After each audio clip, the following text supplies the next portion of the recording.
श्री कृष्ण लीला चिंतन में वत्सासुर उद्धार। निशीथ की नैसर्गिक शांति मधुपुर के अधीश्वर कंस को स्पर्श नहीं करती। वह तो इस समय भी उतना ही उद्विग्न, वैसा ही अशांत, जबकि समस्त मधुपुर विश्रांति की गोद में नीरव निस्पंद हो रहा है।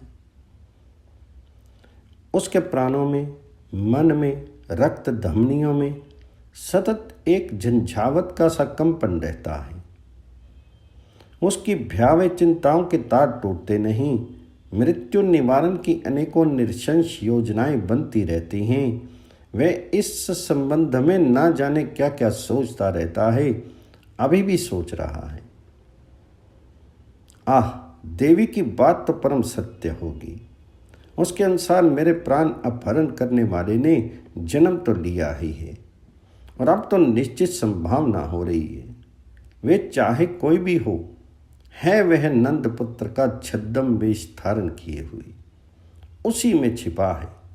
स्पष्ट है, उस नंद पुत्र की इतनी छोटी आयु है, पर उसका बलवीर कितना अपरिसीम है। देखने से प्रतीत थोड़े ही होता है कि वह इतना शक्तिशाली है। उसके बल पर गंभीरता का एक आवरण पड़ा रहता है। अरे, उसी ने तो पूतना और दुस्सह बल संपन्न प्राणियों को देखते देखते मृत्यु को गोद में सुला दिया। ओह, उनके नाम की तेज की बात स्मरण करते ही मेरा हृदय कांप उठता है। सम्मुख जाकर पार पाना असंभव है। उसे तो छल से उखाड़ फेंकना होगा। आवेशवश कंस का शीर कांपने लगता है। शैया से उठ के वह हमर्य के एक देश में घूमने लग जाता है।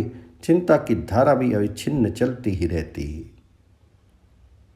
हाय, छल से भी क्या होगा। जहां तो उपयुक्त थे, ऐसे उत्तरोत्तर एक से एक बढ़कर छल भी प्रयोग करके देख लिए गए, पर परिणाम क्या निकला। सभी तुच्छ सिद्ध हुए, सभी व्यर्थ। दोबारिक सहसा ककर स्वर से वह पुकार उठता है।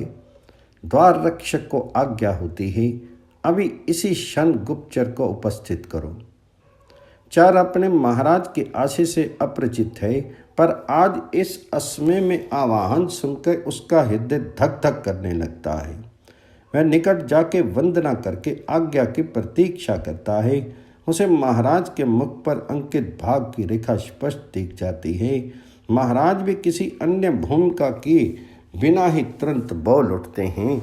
क्या रे, तुमने ये भी देखा क्या कि उस नंद पुत्र का सबसे अधिक प्रेम किस पर है, किसका आदर वह करता है? मेरा तात्पर्य है मनुष्य, पशु, पक्षी, कीट, पतंग, किस जाति के प्राणी उसे सर्वाधिक प्रिय हैं? उसके आदर के पात्र कौन से प्राणी हैं? इसी चार ने यशोदा के नील सुंदर को उस मनोहर वश चारण लीला के लिए दर्शन दिए हैं। स्वयं अपनी आंखों से ये देख आया है। श्री कृष्णचंद्र प्रत्येक गोवत्स को ही मानो अपने प्राणों का रस देकर आप्यायित कर देना चाहते थे। कभी वे अपने पीताम्बर को आर्द्र करके गोवत्स के फैनिल मुख का प्रक्षालन करके उस पर शत शत चुंबन अंकित करने लग जाते थे, किंतु गोवत्स का कंठ अपनी सुंदर भुजाओं में धारण कर लेते और फिर उसके सिर पर अपने चूर्ण कुंतल मंडित सिर को रख देते थे। गोवत्स उनका ये अप्रतिम स्नेह पा करके, सारी चंचलता त्याग करके, किसी अनिर्वचनीय प्रेम आनंद में विभोर होकर के उनके हाथ का यंत्र बन जाता था। किसी के अंगों पर लगे हुए धूलिकणों को अपने सुकोमल कर पल्लव से अपसारित करके उनके अंगों का संवर्धन करते थे। शीत में भी उनके उन्नत भाल पर उभरे हुए सुंदर कपोल युगम पर श्वेत बिंदु झलझल कर रहे थे, पर इस और उनका तनिक भी ध्यान नहीं था। वे तो उनके लिए हरित सुकोमल तृण राशि संचय करने में लगे थे। शुभ तृण विरुद्धों के समीप जाकर के पहले उनका एक पत्र लेके सूंघते थे, फिर मुख में रख के स्वाद की परीक्षा करते थे। यदि वह सुरभित सुमिष्ट होता तो उसे ले लेते थे, नहीं तो उसे छोड़ करके दूसरी जाति के पत्र आहरित करते थे। गोप शिशु उनकी सहायता अवश्य करते थे, पर अधिकांश कार्य वे स्वयं कर रहे थे।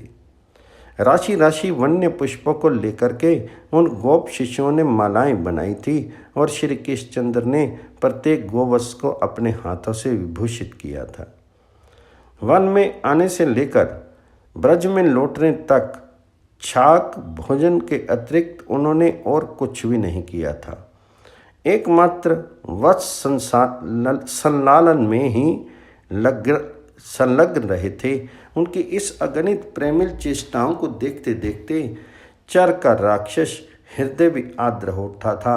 अतः इस समय कंस के पूछते ही चर के मानस नेत्रों में श्री कृष्णचंद्र की वही झांकी नाच उठती है। वह अविलंब अत्यंत दृढ़ स्वर में अपनी धारणा बना देता है, महाराज के प्रश्न का उत्तर दे देता है। नाथ, गोवत्सों का उस बालक का स्नेह उमड़ चलता है, ऐसा प्रतीत होता है। बस इतना ही जानना अभिप्रेत था।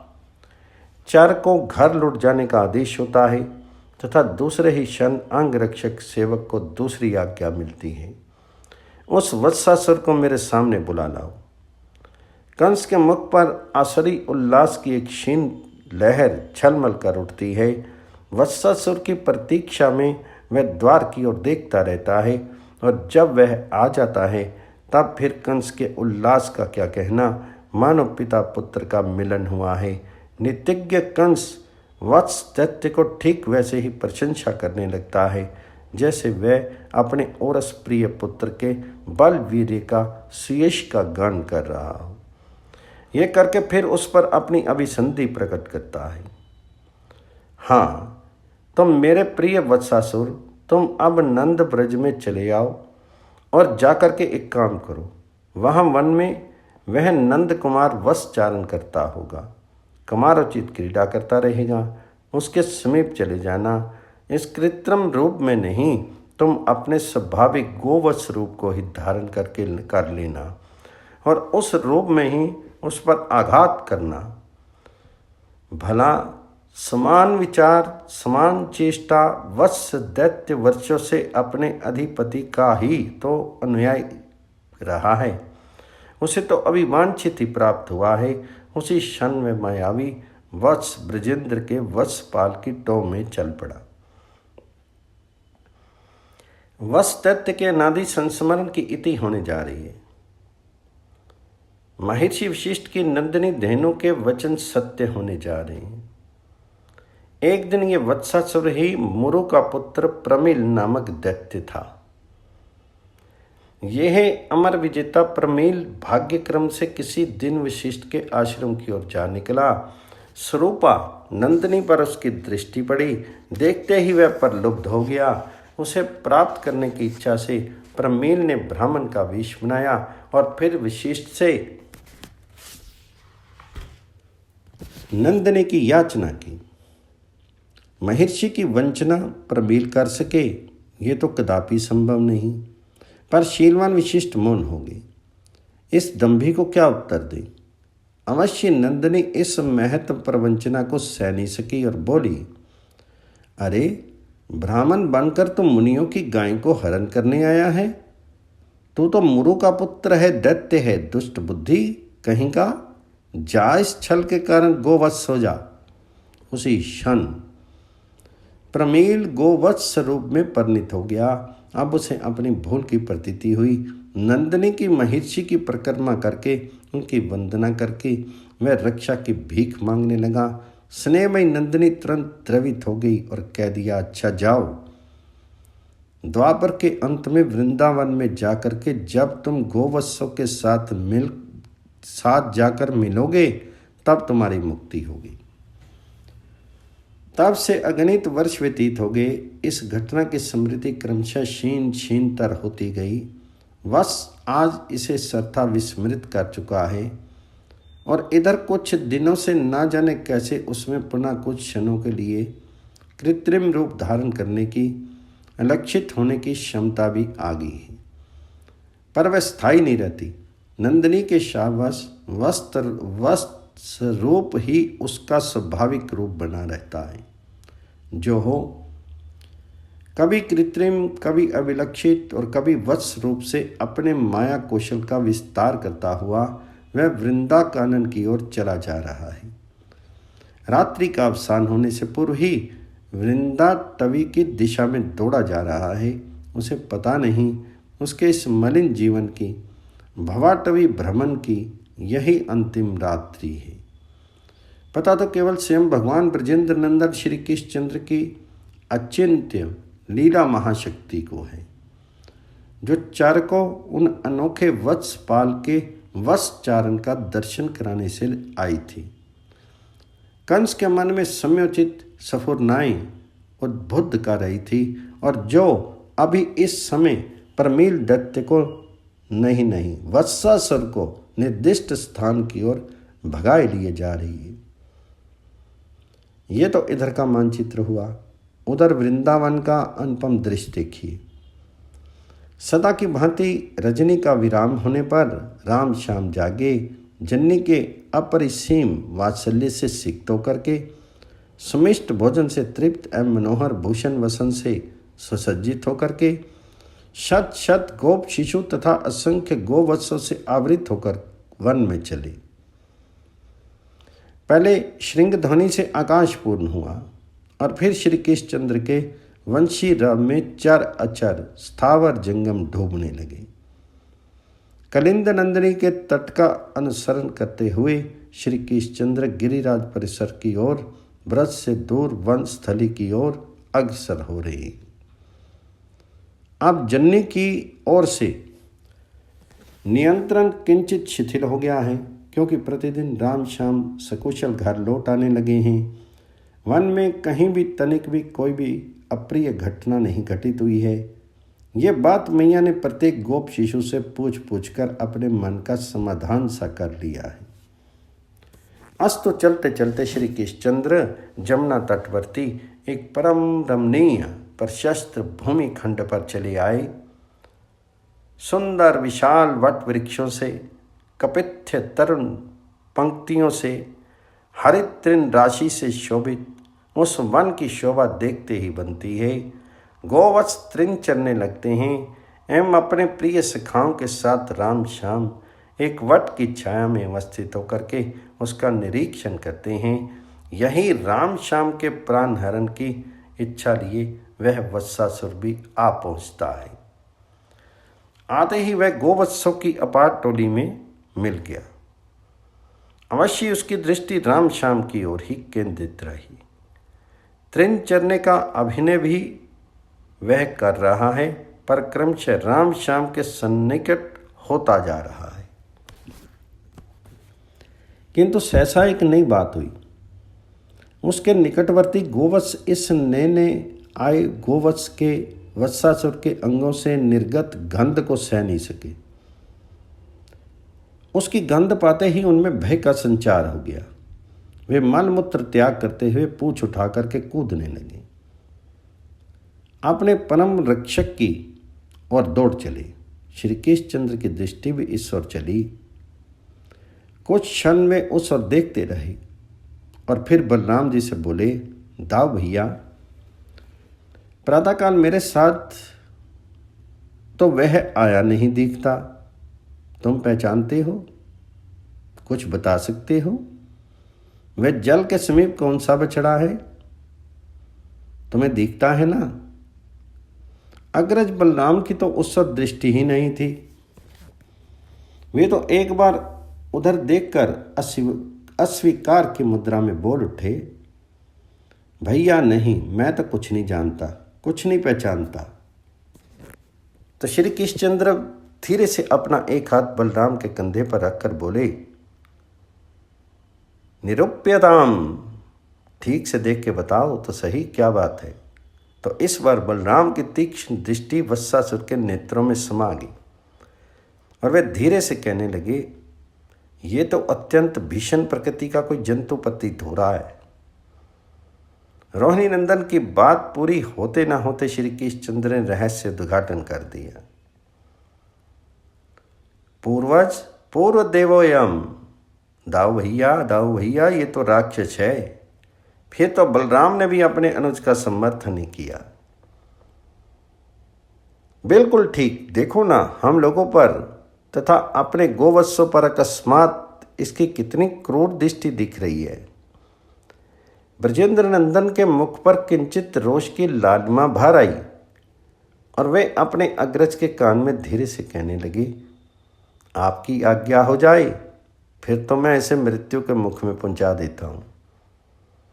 अपने अनुज को यह अनुमति प्रदान करने में रोहिणी तने को एक बार झिझक हुई, पर फिर हंसकर उन्होंने स्वीकृति दे ही दी। हाँ, सावधान अवश्य कर दिया। देख भैया, छल के साथ ये दैत्य यहाँ आया है, तो भी इसके समक्ष छल करते हुए धीरे धीरे मानो तुझे इसका सरथा पता नहीं हो। तू तो किसी अन्य गोवत्स की ओर जा रहा हो, इस प्रकार जाना। अग्रज अनुज का यह परामर्श क्षणों में ही संपन्न हो गया और इतने गुप्त रूप से मानो कुछ हुआ ही नहीं। केवल मात्र श्री कृष्ण ने गोवत्स वेश में आए दैत्य को बछड़े के समूह में मिल जाते देख लिया हो तथा फिर बलराम जी को दिखा करके उनके पास सरथा मुग्ध से बने हुए जा पहुंचे हो, जैसे इतनी सी ही बात हुई हो। अस्तु वत्सासुर को प्रतीत हुआ कि बिना परिश्रम सर्वोत्तम अवसर प्राप्त हो गया है। एक क्षण का भी विलंब न करके वह अपने दोनों पिछले पैरों से श्री कृष्णचंद्र के स्कंद देश पर भरपूर आघात कर बैठा। श्री कृष्णचंद्र तो सावधान हैं ही, उन्होंने पूंछ के सहित उसके दोनों पिछले पैरों को हाथ से पकड़ लिया। फिर उसे ऊपर उठा करके चक्राकार घुमाने लगे। इस प्रकार 2-4 बार